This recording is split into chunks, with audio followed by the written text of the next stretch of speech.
होली पे बहुत आना जाना लगा रहता है मेहमानों का। ऐसे में हम कुछ ज्यादा ही तला भुना खा लेते हैं, पर अगर हम ये कांजी वड़ा साथ में लेंगे ना, तो जो भी हमने खाया है तला भुना, उसको डाइजेस्ट करने में ये बहुत ज्यादा फायदेमंद होगा। साथ में ही कांजी के साथ वड़ा सर्व किया जाता है, वो भी हम बनाएंगे। इस वड़े को आप कांजी में तो यूज कर ही सकते हो, साथ में आप इसे दही वड़े भी बना सकते हो।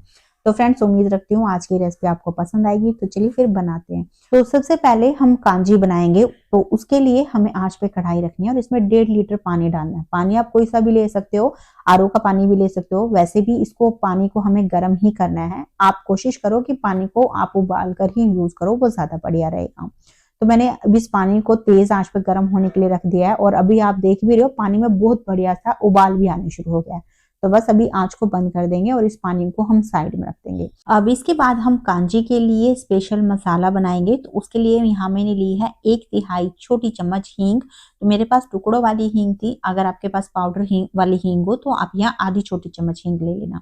साथ में 1 टेबलस्पून डाल देंगे पीली वाली सरसों, 1 टेबलस्पून काली सरसों डालेंगे। अगर आपके पास राई है तो आप राई भी डाल सकते हो। 1 छोटी चम्मच इसमें काली मिर्च डाल देंगे और इन सभी को हम कूट लेंगे। तो कूट के हमें इसका एक दरदरा सा पाउडर बनाना है। बिल्कुल फाइन पाउडर कांजी में अच्छा नहीं लगता है, थोड़ा इस तरीके का थोड़ा दरदरा सा पाउडर होगा तो कांजी में ये ज्यादा बढ़िया रहता है। तो अभी इस पाउडर को हम सीधा पानी के अंदर डाल देंगे और साथ में ही 1 छोटी चम्मच इसमें काला नमक ऐड करेंगे। 1 छोटी चम्मच या फिर टेस्ट के हिसाब से नमक डाल लेंगे। तो अभी मैंने आधी चम्मच ही डाला है, बाद में मैंने आधी चम्मच और नमक ऐड कर दिया था। तो आप भी अपने टेस्ट के हिसाब से इसमें नमक एडजस्ट कर लेना। 1/4 छोटी चम्मच हल्दी पाउडर डालेंगे। आप यहाँ हल्दी पाउडर की जगह कच्ची हल्दी भी यूज कर सकते हो, ये फायदेमंद तो है ही, साथ में इससे कांजी में हल्का सा कलर आएगा। फिर भी अगर आपको नहीं पसंद है तो आप यहाँ स्किप कर सकते हो। साथ में ही 2 छोटी चम्मच मैंने यहाँ गरम सरसों का तेल डाला है। आप यहाँ कच्चा सरसों का तेल भी यूज कर सकते हो और अगर आपको सरसों का तेल बिल्कुल पसंद नहीं है तो आप इसे स्किप भी कर सकते हो। बस सारी चीजों को अच्छे से मिक्स करके अब जो ये कांजी है इसे हम मिट्टी के बर्तन में डाल लेंगे, या फिर कोई आप कांच का जार ले लो या फिर सेरेमिक जार में आप इसे डाल लेना। इन तीनों में से जो भी आपके पास बर्तन हो आप उसमें डालना, इससे कांजी की फर्मेंटेशन थोड़ी सी फास्ट होती है। अब इस बर्तनों को हमें धूप में रख देना है करीबन 3 से 4 दिन के लिए, या फिर जब तक ये पानी अच्छे से फर्मेंट नहीं हो जाता। शाम को जब आप इसे अंदर रखो तो थोड़ा बहुत आप इसको मिक्स जरूर करते रहना, ताकि जो मसाले वगैरह है वो पानी में अच्छे से घुल जाए। तो मैंने करीबन यहाँ 4 दिन रखा है और जो ये कांजी है बहुत अच्छे से तैयार हो गया है। यहाँ पर आप इसे पीकर चेक कर लेना, अगर आपको कुछ नमक या फिर काली मिर्च वगैरह अपने टेस्ट के हिसाब से कम लग रही है तो आप यहाँ एडजस्ट भी कर सकते हो। और अगर आपको कांजी थोड़ा सा और खट्टा बनाना है तो आप इसे 1 आधे दिन धूप में और रख देना। अब कांजी हमने बना लिया है, अब इसके बाद हम वड़े बनाएंगे। तो उसके लिए हमें लेनी है 3/4 कप मूंग की दाल और साथ में ही 1/4 कप उड़द की दाल। आप यहाँ इनकी क्वांटिटी अपनी पसंद के हिसाब से ले सकते हो। अगर आप चाहो तो यहाँ पर हाफ मूंग की दाल हाफ उड़द दाल भी ले सकते हो, या फिर सिर्फ मूंग की दाल के साथ भी इसको बना सकते हो। अब इन दोनों दालों को अच्छे से पानी डाल के हमें वॉश कर लेना है, ताकि जो इसके ऊपर डस्ट वगैरह लगा हो वो उतर जाए। उसके बाद इसमें हम डालेंगे पानी और फिर इसे हम ढककर कम से कम 2 से 3 घंटे के लिए रख देंगे, ताकि दाल अच्छे से फूल के थोड़ी सी नरम हो जाए और आगे का जो प्रोसेस है उसको करने में हमें आसानी हो। अब जब तक हमने दाल को रेस्ट पे रखा हुआ है, हम इसके लिए एक स्पेशल मसाला बनाएंगे। तो उसके लिए यहाँ मैंने 1 टेबलस्पून लिया है साबुत वाला धनिया, 1 छोटी चम्मच यहाँ सौंफ मैं ले रही हूँ और साथ में ही मैंने यहाँ 2 टुकड़े हींग के लिए हैं। अगर आपके पास पाउडर फॉर्म में हो तो आप यहाँ पर 1/4 छोटी चम्मच हींग ले लेना। अब इन तीनों चीजों को अच्छे से हम कूट लेंगे और एक थोड़ा सा दरदरा सा पाउडर बना लेंगे। बिल्कुल फाइन पाउडर नहीं बनाना, थोड़ा से खड़े खड़े से मसाले होंगे तो वो ज्यादा बढ़िया लगते हैं वड़ों में। अगर फिर भी आपको नहीं पसंद है ज्यादा खड़े मसाले तो आप यहाँ इसको बारीक भी पीस सकते हो। तो देखिए इस तरीके से हमें थोड़े से खड़े मसाले यहाँ पर ये पीसने हैं।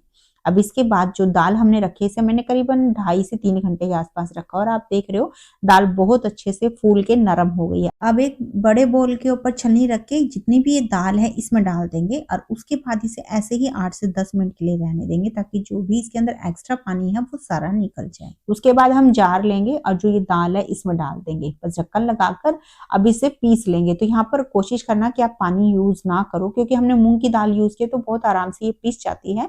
फिर भी अगर आपको दिक्कत आए तो आप 1 आधे टेबलस्पून पानी इसमें डाल सकते हो। पीसते समय आपने इसको पल्स मोड पर पीसना है, ताकि मिक्सी पे ज्यादा लोड भी ना आए और दाल भी अच्छे से पिस जाए।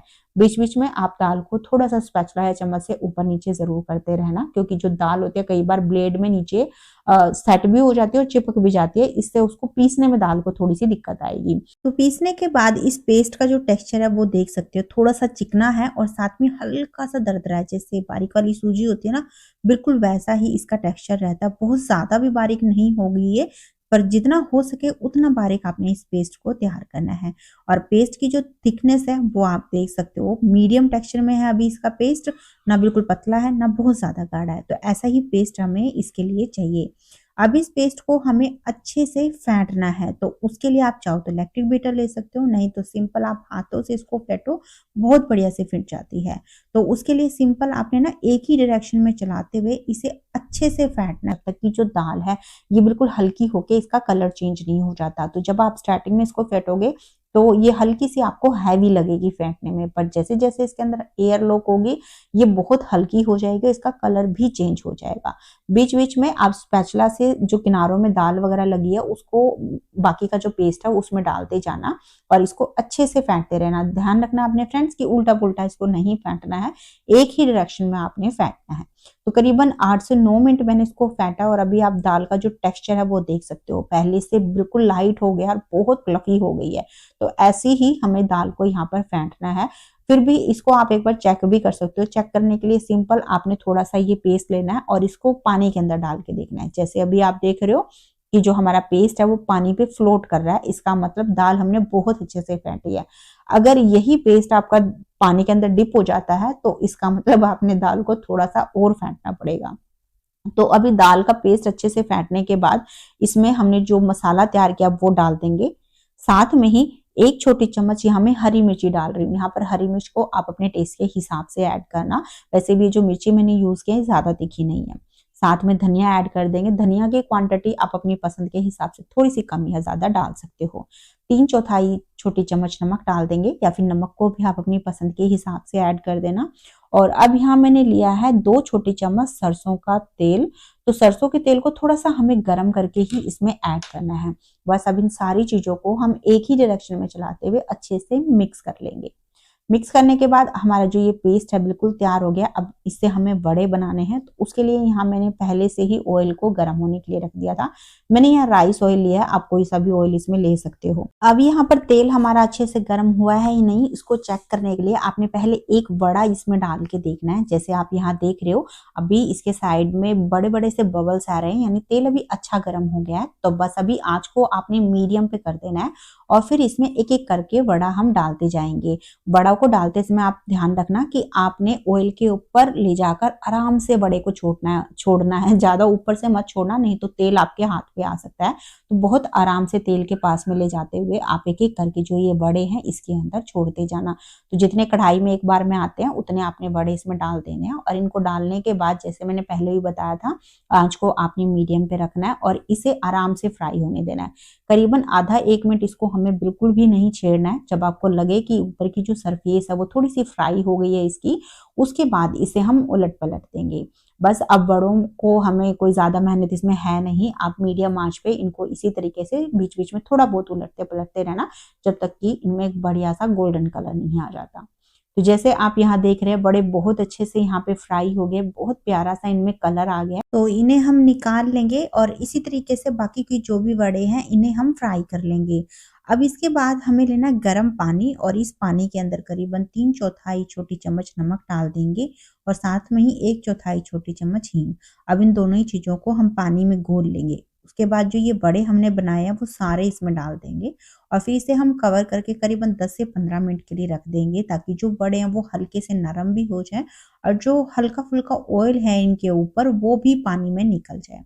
10 से 12 मिनट रखने के बाद आप यहाँ देख रहे हो बड़ों का कलर चेंज हो गया, थोड़े से फूल भी गए पहले के मुकाबले।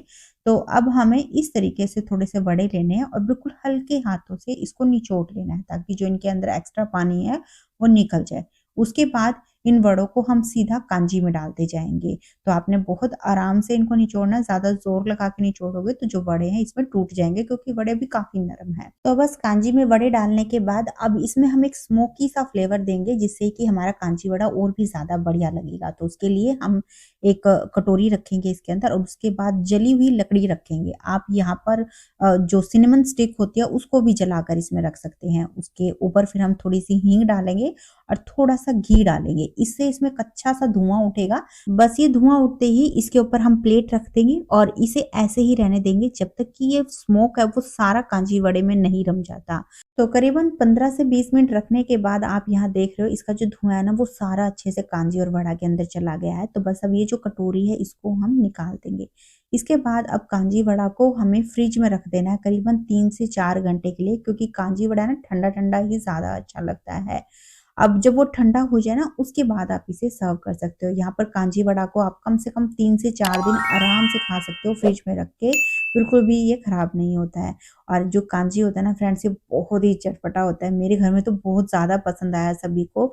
तो इसे आप ज़रूर बनाना भी, और बनाने के बाद अपना फीडबैक मेरे साथ शेयर करना बिल्कुल मत भूलना। मैं उम्मीद रखती हूँ आज की ये रेसिपी आपको अच्छी लगी है। अगर थोड़ी सी भी पसंद आई तो प्लीज़ लाइक का बटन ज़रूर दबाना, शेयर भी कर देना इसको। और अगर आपको ऐसे ही ईज़ी रेसिपी पसंद है जो आप आसानी से घर पे बना सको, तो प्लीज़ चैनल को सब्सक्राइब भी कर लेना।